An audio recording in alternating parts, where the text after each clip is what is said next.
How we doing, Dodger fans? Well, behind Julio Urias, the Dodgers were able to salvage a .500 week and launch themselves into first place. We'll talk about how they got there and if they can stay all tonight on Dodgers Wrap 360.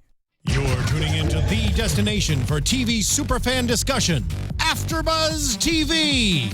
And now, let the buzz begin. Oh, yeah. Woo. Had to come into a little GNR with them infiltrating the ravine this week.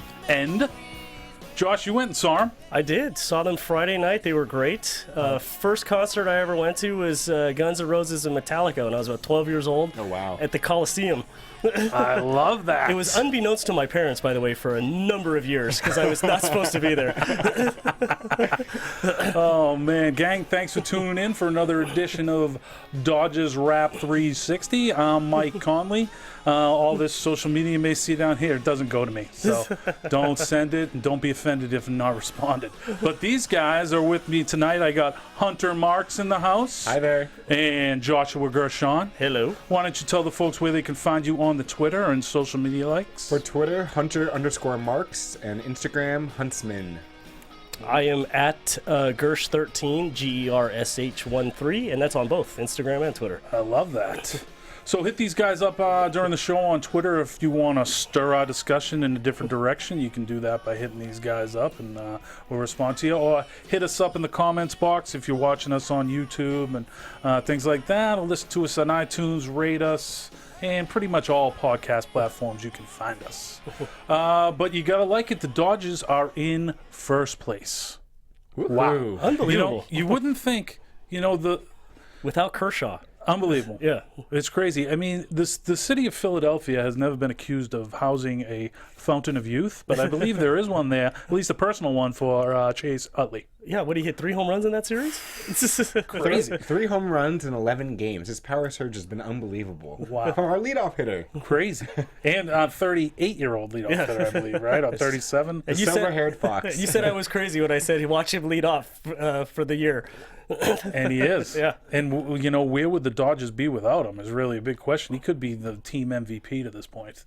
But, yeah, so he was incredible. His first game back in Philadelphia as a member of an opposing team.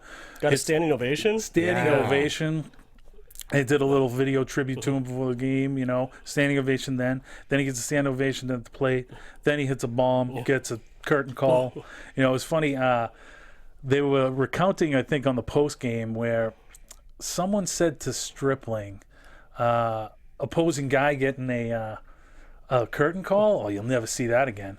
And then Ali hits the second bomb, and he goes, "You lied to me, man. I just saw it again." Who was it? I think it was one of the coaches, maybe Turner Ward or something like that. But oh man, that was good to see. I mean, when they first signed that guy early, brought him back for like a 2-year deal, like a 2-year, $14 million deal or something. I'm like, what are we doing? Like, what did Dodgers do? We already have a 32-year-old second baseman. Now we're gonna have a 37-year-old second baseman as well. It's like. It was just depth. I mean, that's what Friedman did this whole offseason was acquire depth. Mm-hmm. People knocked him for it because they didn't make a big splash. He just made all these quiet signings. I mean, even the Kazmir deal is reasonable. With 3 years, $39 million, 3 years, $39 million. Even that deal is reasonable. It's like that's what, and the Maeda deal is amazing, actually. Amazing. So he went out and just got depth, which, since they set a record officially, I think, for a number of guys on the DL, they needed it. Yeah. You know what also they got him for, which people don't really is understated? Veteran leadership in the clubhouse, which really goes a long way, especially with the young guys on the club. And so to have someone who's been around the league, 14, 15 years already, and just knows the in and outs of being a baseball player every day. I wish we could listen to him a little bit more. He probably could have rubbed off a little bit with that.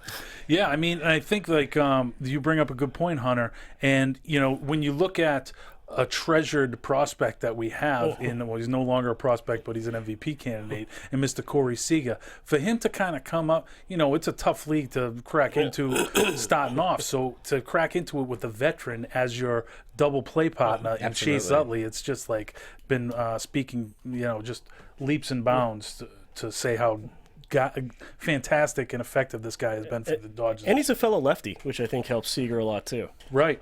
Fellow lefty hitter, I think that helps too. You get that nice camaraderie there. Utley seems like a guy who's willing to Teach. Yeah. You know, you can see some guys are, some guys aren't. You know, I mean, I remember for years Jeff Kent, Barry Bonds. These were not guys who were teaching young guys, nor did you really want them teaching young guys either. You know, Jeez, that's odd of you, Joshua, a lifelong Dodger fan, to bring up 2 Giants that didn't do it right. oh yeah, of course. Kent didn't do it while he was on the Dodgers. So it's nice. It's nice to see Utley do that. I mean, I hope. I always like the Joe Torre, you know, let the old guy manage the team in the last game of the year if it didn't mean anything. Yeah, so I really do hope they let Utley do that. Yeah, that'd be awesome. I don't think I was aware of that method. I like that. Yeah. Torre's, as long as the game didn't mean anything, Torre always let. You know, for Like years. Joe Girardi manage a game? Or? Look at him now. Well, one of my favorite moments was Roger Clemens coming to take David Wells out of a game.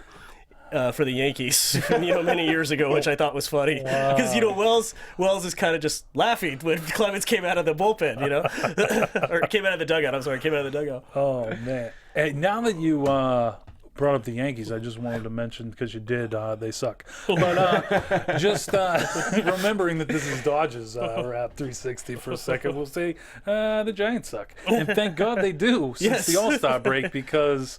The Dodgers have been playing pretty well since Kershaw's been down and have been hitting the ball a lot better in the second half. But thank God the Giants plummeted because they've been able to make up 8.5 games in what, like a month and a half? Yeah, which is considering how hot the Giants were there for a while. Oh, I mean, I know we've talked about expecting them to kind of have a resurgence here, but they right now, I mean, knock on wood, we hope it continues. Right. They just can't seem to pull it together like today. Samardzija pitched really well today. Yes. Couldn't score runs. Your favorite guy. Yeah. he had a no-hitter and going into the 7th, I believe. But then he did what he does and gave it 2 home runs. Samardzija did. So, but, you know, he actually did pitch really well today. They couldn't score runs. Yeah. Then you get, you know, the other day, Cueto gets rocked. Bumgarner gets rocked. Gave up I know it was like 5 earned, but like 10 runs. You know, they just can't seem, they remind me of the Dodgers at the beginning of the year. Can't really pull it together. The pitching's good, the hitting stinks. When the hitting's good, the pitching stinks. That's a great point. And that's kind of like what this whole season has been about. And you almost, as a Dodger fan, get excited because perhaps this is a shift. And it's a little bit like, you know, one of Hunter's favorite movies, Face Off, where we're turning into the Giants. You know, the Dodgers turning into the Giants, a team that is resilient, can overcome injuries and still win with their horse on the shelf. And the Giants become a little bit about like the Dodgers, a bullpen that will implode on a regular basis and, you know, not timely hitting. So it's like hopefully this is a power shift in the NL West. This could have happened at a better time with September around the corner. And like September call-ups are going to be happening soon. Like I'm loving it here. Half a game up on the Giants and let's keep it rocking. Yes. And even though like we were talking briefly before the show about like Friday's night. What did I tell you about talking before the show? Save it for the show. That's right. And I'm bringing it up. So all right. But well, try and have the same zest as the original conversation. Friday night, they still had 11 hits and only scored the 1 run. So guys are still hitting. It's just a question of making sure they bring guys in. Yeah. But at least guys are still hitting. They're still getting hits. Sometimes you have games where it's timely, sometimes you don't. But I like that they're actually hitting. It's not these games where it's 5 hits, 1 run. Right. You know, I'd rather see a game with the 11 hits. Okay, at least guys are getting hits. They're getting on base. It was for Dodger fan for a number of years, you hated those 4 hits, 1 run. You know, 5 hits, 1 run, 6 hits, 1 run. It's just can't these guys just hit the ball? It seems, are they listening to Turner Ward? You brought up Turner Ward earlier. Sure did. I mean, you know, right now the team's raking. It's nice to see because you haven't seen this in a long time. Everybody's hitting. Grandal, Gonzalez, Turner, Seager. It's just like a plethora of home runs. Loving it. Two hitting. Word of the day. Wow. Oh, I brought that up too. Mostly because if you've seen Three Amigos as many times as I have, it's a very funny scene in that movie. But we got 2. Seager, 12-game hitting streak. Gonzalez, 14-game hitting streak. That's right. Bats are starting to get going. JT's starting to cool off a little bit, but it's good to see that these other guys Picking it up. Yes, are picking it up. And Agon's with that 2-home a day, maybe he's getting a little bit of a power stroke going. Yeah, it's. You know, go ahead. Oh, well, I was going to say Grandal raised his average 40 points. Yes. Howie Kendrick raised his average 60 points. Amazing. All of a sudden, quietly, because Grandal's hitting home runs, but Kendrick's not hitting home runs, but he's getting on base. He is. You know, and it's good to see. Grandal's got what, like 20 bombs? Yeah. Which ties him for like the lead league for catch-up, I think. So, I mean, he's definitely turned the corner. He's definitely been mashing since July 1st. Oh, and he was much maligned by me for most of this year. Oh, yeah. Deservedly so, by the way. That first half was ugly. Yeah, he was hitting 180. It makes me think that, you know, in 2017, after having an all-star first half in 2015 and an all-star second half in 2016, knock wood, it's not over yet, maybe he can put it all together and just have a mammoth season in 2017. He's already a top 5 defensive catcher in Major League Baseball. Ooh, that's bold. That is bold. I would say he's a top 5 defensive catcher. Oof. He's a top 5 pitch framer. I'll give him that. Yeah. I might maybe give him top 15. Oh. But, All right, well, we'll have to revisit this later. I'm going to come back with a bunch of stats on this. All right, I like that. Make me eat my words. And a guy that, and we were talking about, now that we're talking about kitchen, earlier we were talking about clubhouse kind of presence. A guy that I've never really been impressed with, but now that I've been following the Dodgers on a regular basis, is A.J. Ellis. And really, it's just the intangibles he brings, you know? And it's like he always says the right thing in interviews. He always has, like, the right demeanor. So it's like if you're a young guy and you're wondering, you know, what your pulse rate should be at or what your attitude should be or what you should be saying, you can go, if Utley's busy, you can go right to A.J. Ellis, and he can kind of give you that same veteran leadership. You hit it on the nose, and I see a future managerial career with this guy. He really speaks... With me? With you, absolutely with you, but specifically with AJ Ellis. You know, for years. Listen, GMs. You know, for years he was running the rotation and that bullpen, and we've talked before how he's Kershaw's guy and how he probably owes him a lot for staying in Major League these last couple of years. But you hit it on the nose. The way he can connect with all guys at all parts of the field is he's got a future in this game as a manager. I think at some point. All right. Yeah, I mean, catchers usually make good managers. that's true. I mean, That's true. Bochy, Dempsey, for a while there. Oh yeah. We rattle them all up. Torrey. Mike Scioscia. There you go, Mike Matheny. Yeah. Oh yeah, there's a bunch of them. We should have led the show with this guy, Julio Urias. I mean, ridiculous today. Best outing today. I guess all it took was him. This is the maturity that comes with turning 20, I guess. He's been like wine, just aging with age, and you know one of the things I was harping on him earlier in the year was that walk count. We know he's going to be a strikeout pitcher in this league. He'll get those 7 to 8 strikeouts. He had no walks today. Right. And 6 strikeouts. What is it, 97 pitches? 97 pitches, yeah. Showed a nice little nifty pickoff move, very efficient. And I think he even got was it a bunt hit? Yeah, you got a nice sack butt in there. Little sack it was a nice sack butt in there today. Those Valenzuela comparisons are really coming into play all of a sudden, well, for today at least. Yeah. And we touched on it last week. Because Kershaw was like that in his early career. Right. Strikeout guy, but he'd go, 7 innings, 8 strikeouts, 4 walks, 5 walks. And that's when he gave up runs, it was always because he walked guys. Mm-hmm. So once he cut out the walks, that's when Kershaw became Kershaw. So, I mean, can Urias do that? Well, that's bold. Let's not say that. But if he cuts out those walks, I mean, him and Kershaw have almost similar career trajectories, I think. This is what I'm so excited about, is because he seems to be progressing at a faster rate than even Kershaw did. And like with the no walks today, I think that puts him around a K to walk ratio of about 3 to 1, which is nothing to shake a stick at. Keep in mind, Kershaw's like 14 to 1, but that's like astronomical. It's like the best season ever was like Phil Hughes a few years ago, like 11 to 1 or something, So it's like to be 3 to 1 as a young kid who's had trouble with walks. It's like, and at okay, 20, they're turning the corner at 20. Ridiculous. And what's really I was really impressed with, and it seemed like he improved actually in game on this, and I was seeing it more because this has been trouble with him so far this year, has been his efficiency. Yeah. Because he gave him 6 strong today and he was under 100 pitches. And systematically in his other starts is he's been hitting that 100 pitch count in like the 5th inning. Oh yeah. Early in the 5th. And so to see him get through 6 great innings and 6 stay under 100, 6, huge. Yeah, it was huge today. Today was I know it's the Reds, but the Reds actually had been hot coming into this game. They took 2 or 3 from us. Yeah, and bombed us. I mean, 9-2, like 11-1. Yeah, I think they were winners of 6 in a row coming into today's game. So to see him come in with, to just, stop a hot team like that, just to put, throw water on that fire, it was pretty, to me, this was just one of those big signs that it's good they didn't trade him.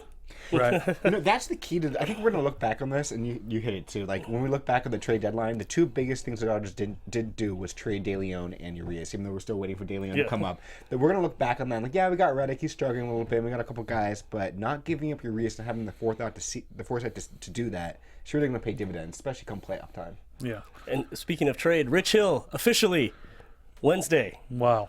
Yeah, we'll see. Allegedly. Allegedly, We'll see. exactly. You know, and And Ethier's running at 75%. you know, I mean, it's like the Dodgers make this big trade, and market 3 farm arms, and bring in 2 guys that haven't even played for him yet. Yeah. Granted, Reddick's been in the field; he just hasn't played. Yeah, that's That brings us to an interesting topic. What's going to happen with Puig? I mean, Reddick is struggling. Right.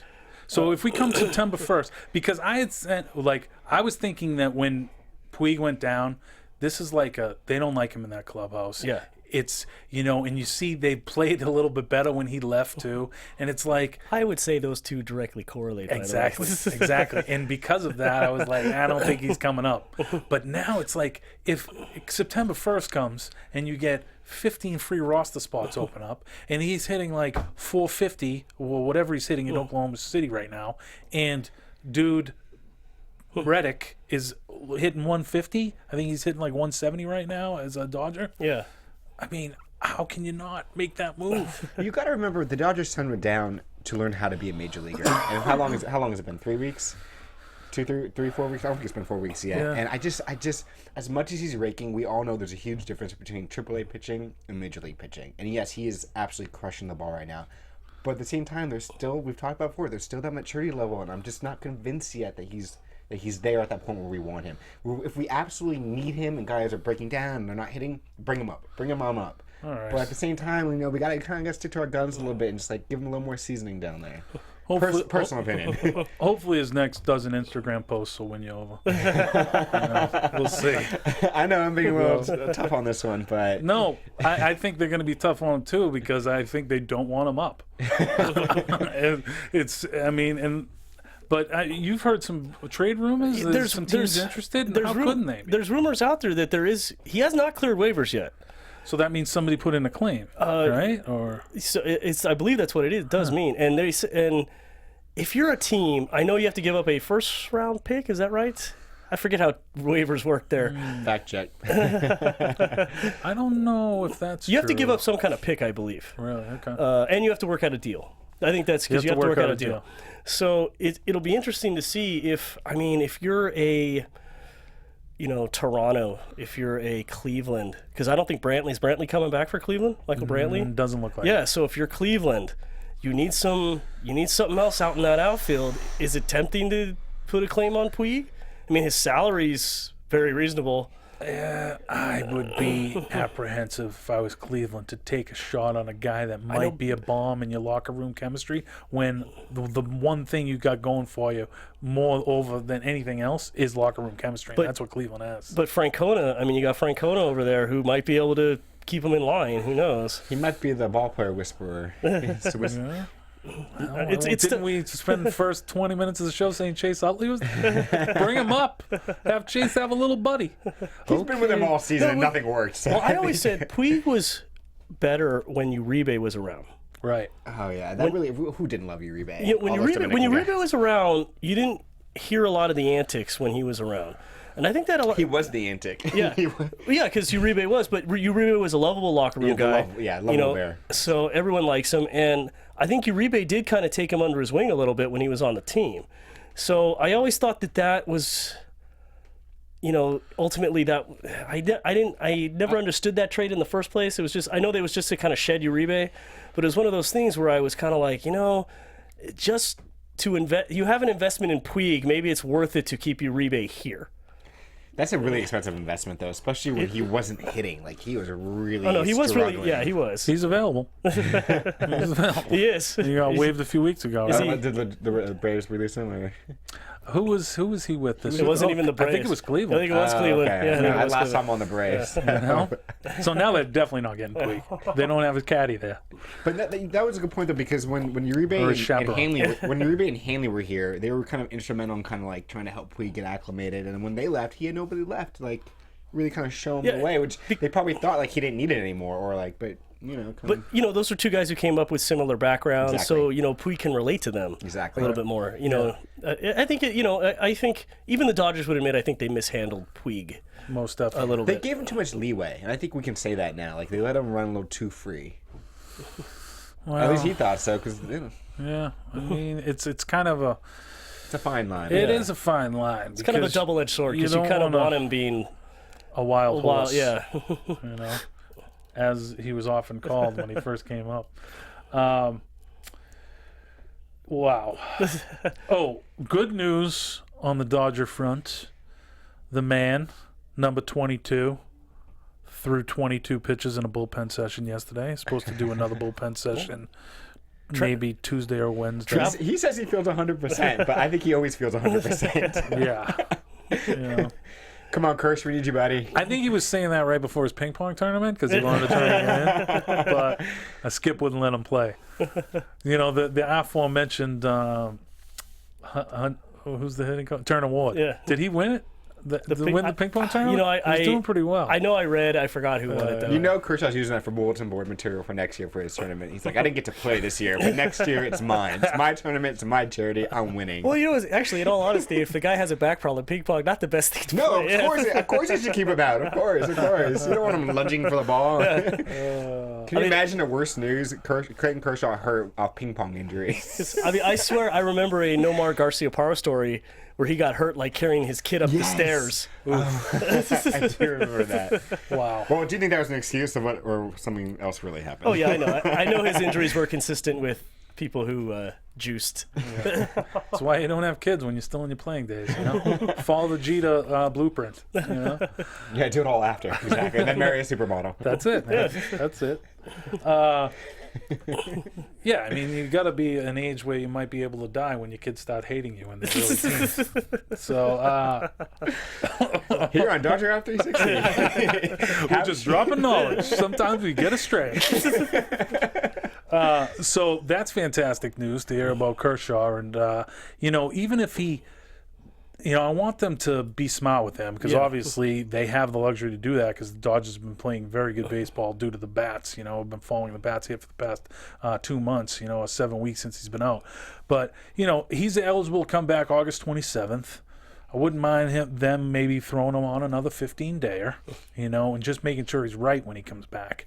And what I am kind of excited about is if his kind of lack of success in the postseason the past few years was due to the fact maybe he was running down a little bit, I'm kind of excited with the fact he's had this mid-season 2-month kind of rest period. So take advantage of that by not rushing him back. Make sure he is Clayton Kershaw when he comes back, and it's like you have a well-rested Kershaw now to go into the playoffs and potentially going in as a division winner where you stand right today. This is ridiculous. Yeah, I And like that. you just can't be happier as a Dodger fan than you are today. I mean, it's if you thought you were in the spot on June 27th or whenever Kershaw went out, you'd be excited. Oh hell yeah! I'd be running on the running on the ground in circles right now if I could. Feel free. If you would have told me that they'd be half a game in first place with Kershaw being out for almost a month, Almost I'd be 2 like, months. I've been with the Dodgers? We're talking about the Dodgers? Yeah. Crazy. I was like, what are you nuts? Have you not seen this team play? that maybe this is going hand in hand with that metamorphosis of them turning into the Giants. Maybe. Well, Don't take offense to that, Dodger fans. I know I'm you just mean that in a saying. good place, but it hurts to hear that. No, but even as much as I hate the Giants, because I do, Me too, you for have the to record. you have to respect the level of play that they managed to sustain for 3 rings in 5 years? for the the last 5 years. They've just been so good at it. And there's also an organizational structure there where it's very much a next man up attitude. it You works. know, and Very they much just But now all of a sudden the next man's not stepping up, right. which is interesting. Would that be Cueto? Cueto's been okay. Samardzij's been Samardzija. Matt Moore started strong in his last 2 outings. He's been hammered up there. So that's what I said. It's nice. It'll be interesting to see, especially because I've been anxiously waiting for Rich Hill to pitch for the Dodgers already. As we all have. So if he does really go Wednesday, he threw a simulated game yesterday. I think 73 pitches. So it'd be nice to see him actually pitch Wednesday, because if he pitches like he did before he went on the DL, where he was legitimately a Cy Young candidate in the American League. It's true. You get Kershaw back at full strength with Hill pitching like that. Yeah. All of a sudden, your 1-2 punch, combined with Maeda, who's still pitching solid, that's a pretty nice 1-2-3. It is. Because right now we need to not let Brett Anderson pitch. Yeah, we have a Brett Anderson problem, and We don't have a Brett Anderson problem. We have a blister problem. What is going on? It's like that's what shelled Hill for all these weeks, and then Anderson goes out yesterday with the blister issue. It's like did Norris have one too as well? Did Norris have one when he first came? That could be true too. I don't know about that. Norris looked really bad too. Yeah, he did. He's getting lit up. But I mean, it's like it's time to think. I think maybe start keeping jars of brine, right beside the sunflower seeds in the dugout, so these guys can soak their hands and maybe toughen those up into calluses. It might be time to start thinking about moving Anderson to the bullpen. I'm just throwing this out here now because he is just struggling. He's had 2 bad starts. I know he's been out all year, but back in rotation, and just it could either be a lack of reps, which I could completely understand, just not playing. But at the same time, like that 4th and 5th rotation spots are up for open, and he's not showing it. Yeah. I'd rather see him go down to AAA and iron out stuff. No, you just keep want him as a starter length out, rather than shorten him down as a I mean, this guy's been a career starter. If you think like. I think I kind of like the guys we got in the bullpen now. It's just, we've been so sporadic in our starting staff that those guys are overworked. Yeah, we got Libator back this week. Yes. And it was nice to see him. And I like that they didn't overwork him as he's coming, kind of getting slowly back in, because you'd like him to have that form that he had before he went out. Absolutely. Where he was a legit number 8 setup man. So, Yeah, he turned into that, I think when they first got him, they were thinking of him more of being a lefty specialist, and then he just pitched his way into that role of kind of being an 8th inning guy. So it'd be great if he pitches effective enough to get back into that situation. And then maybe, you can slide a guy like Blanton into that 7th spot, and, it's not quite, the Royals of the last few years, but it's still reasonably formidable. So the bullpen has been overworked. One guy that hasn't been overworked has actually been Kenley, who appeared in today's game, pitched the 9th, struck out the side, I believe, and he hadn't pitched in like 8 days. Yeah. So some good rest for him. I don't think a closer should rest that long. It's true. And I was thinking that too, but it's like he looked pretty sharp today. He did. It was nice to see him out there. It's just I always feel like even if you're getting blown out, throw him out there for an inning. 8th inning, put him in 7th, 8th inning, let him get some reps. Yeah, just let him get a rep or 2 in there. But he was sharp today. I think he gave up 1 hit, but he did strike out the side. He sees that payday around the corner. Yeah, because he's gonna get paid. Is he gonna be a Dodger next year? That's the question. I mean, you gotta. Yeah, I mean, I feel like the floor is 4 years, 72. I think that's the floor for what he wants. That's just. Who's his agent? Do we know? Boris or? Oh boy, because he represents a lot of Dodgers. Yeah, come on. Whatever it is, he's gonna hit the ceiling with. Come on, Kenley. It was a home down discount. You came up with the team. We converted you. Yeah, we converted you. We made you who you are. I mean, you helped a little bit, but the best closer in the club's history. It's like, what do you say to 4 at 60? Come on now. 60 million. Buy a lot of houses. For real. So yeah, I hear what you're saying. You wouldn't like him, resting for that long. But Kenley's a guy that says I want to pitch today, Skip. Yeah. Regardless, So it's surprising that he was off for that long. So Urias. He's really making it difficult on the team to shut him down. He is, because he's getting better. He's getting better every time out, and that coupled with the fact that starters are dropping like flies all around him, it's like you have to pitch him. Yeah.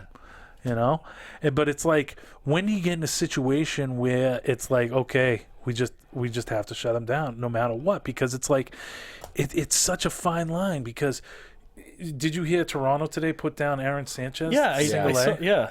And he's been like their best starter all year. Yeah, he's has a 2-something ERA, doesn't he, for Toronto? Yeah. And he's and they're in a pennant race. He's like top 3 in ERA in the AL. They're in the pennant race. They're a half game up on the Red Sox right now.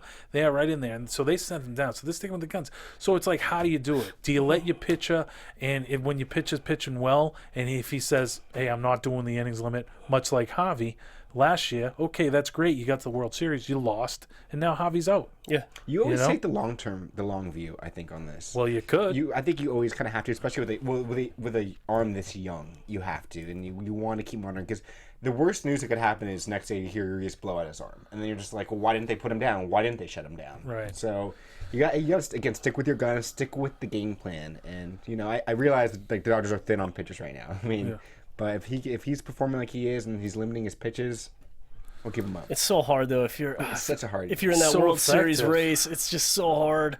But I mean, I agree. I think you have to play the long game. Yeah. It's hard to play that short game, especially when you haven't been to a World Series since 1988. Right. You haven't even been there.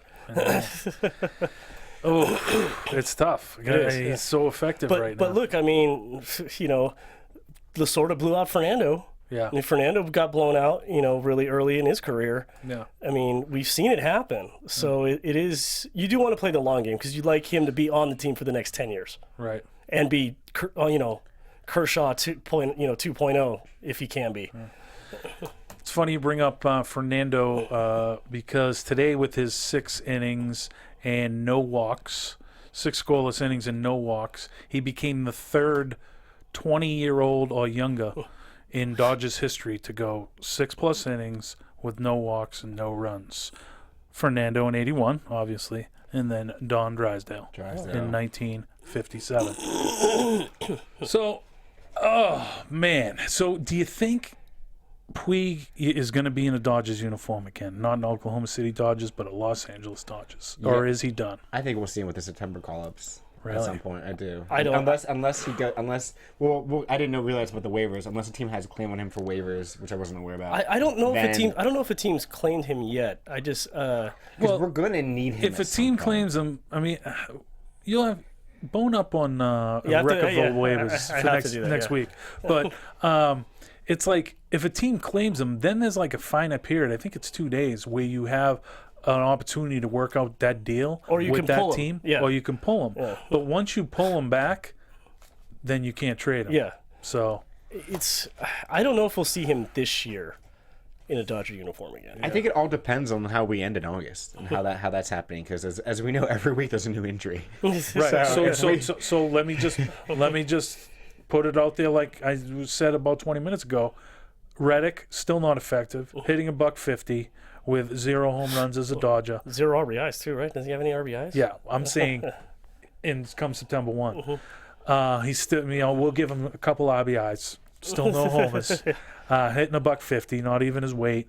And Puig still raking. Their season coming into an end. Is he part of the call-up? Unless it's truly a chemistry issue. I mean, if he's not called up, then it's definitely a chemistry issue.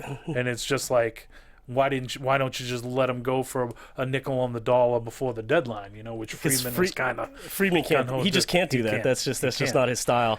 Yeah, maybe he'll have a whole offseason to move him, but yeah, I'd be hard pressed to see him on the Dodgers this year, or really ever again. These next few weeks are going to be very telling as far as what happens and what they're going to do. But I'm holding out hope that we'll see him again in a Dodger uniform. I think it's going to happen because I think we're gonna need him come playoff time if that happens. The St. Louis Cardinals seem to be the Dodger kryptonite every year, and we're gonna need to get past that team. And it looks like they're looking like they're in the wild card right now.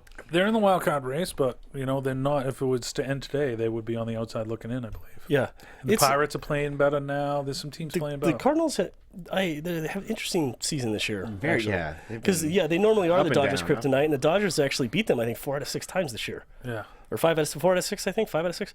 And that's not like them. Right. And it was that's why I get nervous, and I always knock on wood, because it's like things are lining up. this power shift. Yeah. There's a power shift in the I can NL. feel it. You can feel it. It's like, oh, the Cardinals might not even make the playoffs. The Giants are faltering down the I'm stretch. loving this. Kershaw might come back. It's like, things look so like they're lighting up. The Dodgers are looking like contenders all of a sudden. And we've talked about this, like hoping if the right chess pieces move in the right direction, like we could be serious, like World Series contenders. And now we feel this power shift coming, and it's like exciting. But as Dodger fans, we know we're waiting for the ball to drop. We're just waiting for the ball to drop.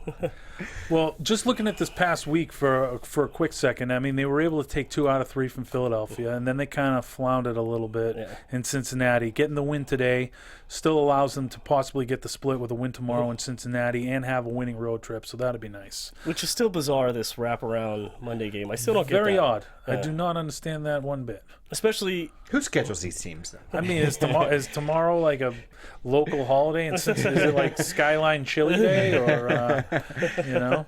I don't know what else is going on in Cincinnati. Not much. Just kidding. We love Cincinnati. Just kidding, guys. Oh, wow. Doing dirty to the nasty. I've been to the Natty, so I know. Oh boy. Me too.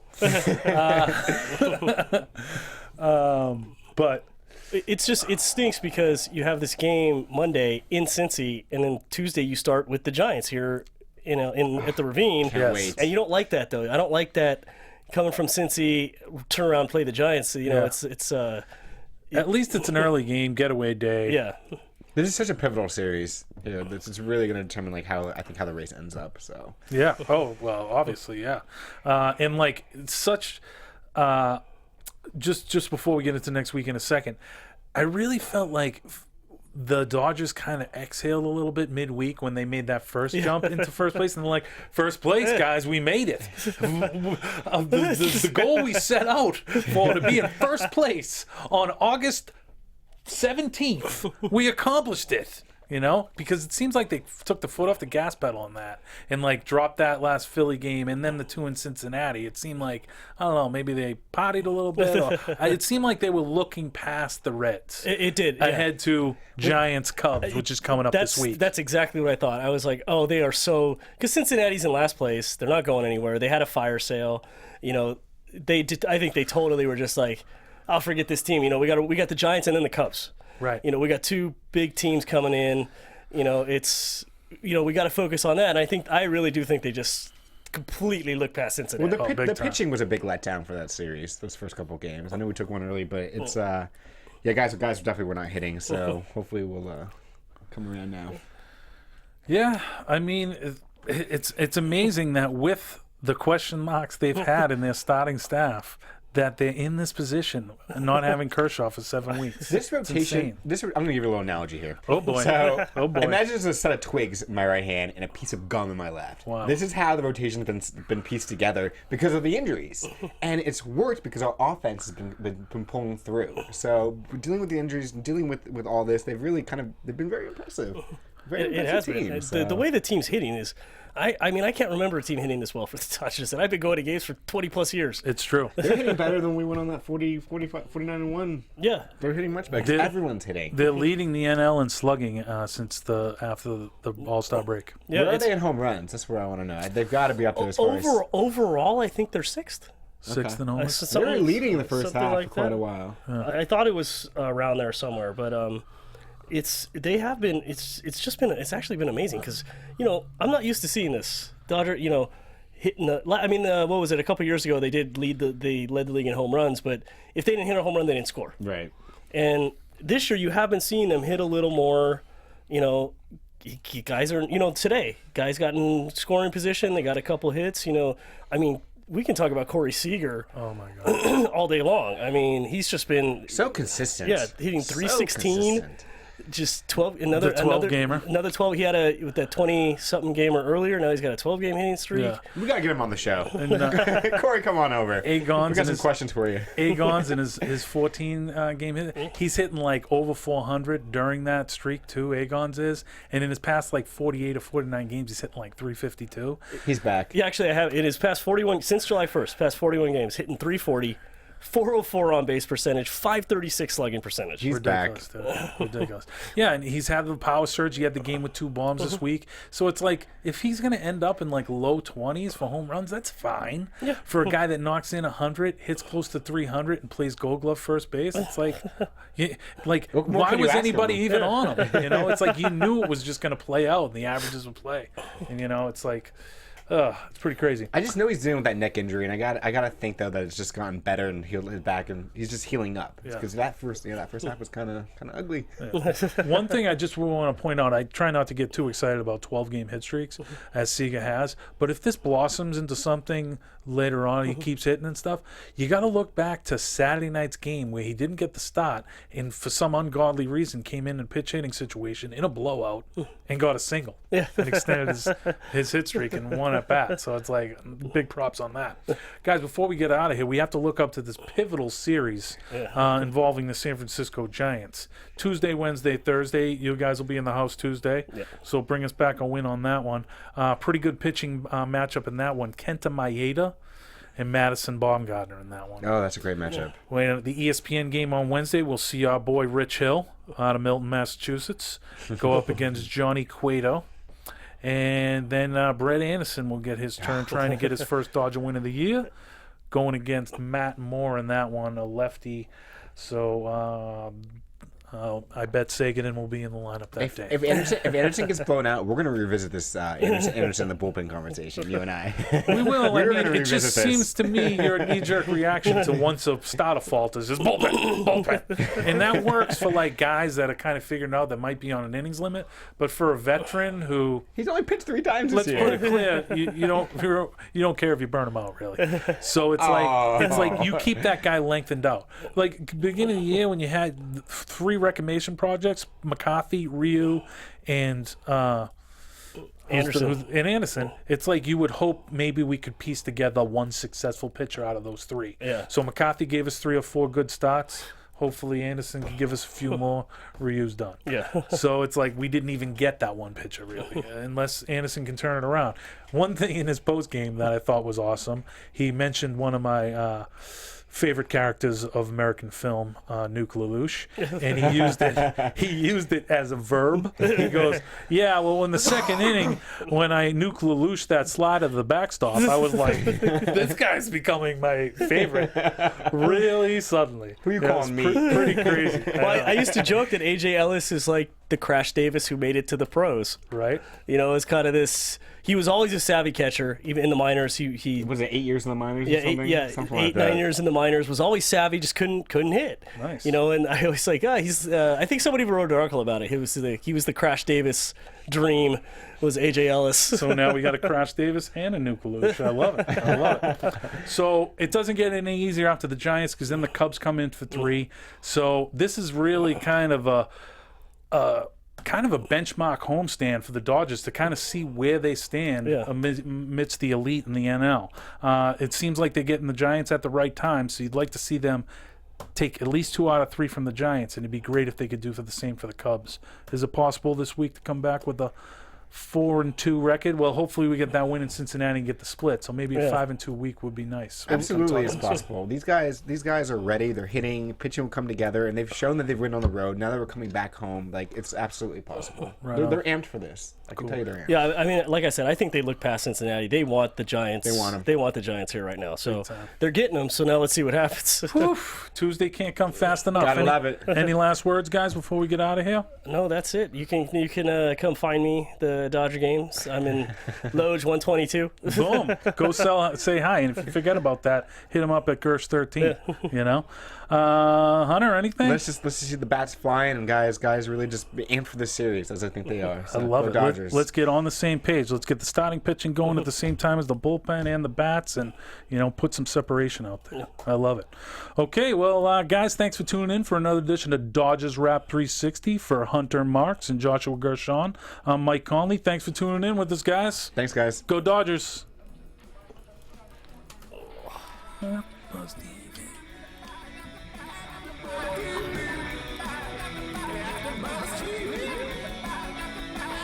From executive producers Maria Menounos, Kevin Undergaro, Phil Svitek, and the entire AfterBuzz TV staff, we would like to thank you for listening to the AfterBuzz TV network.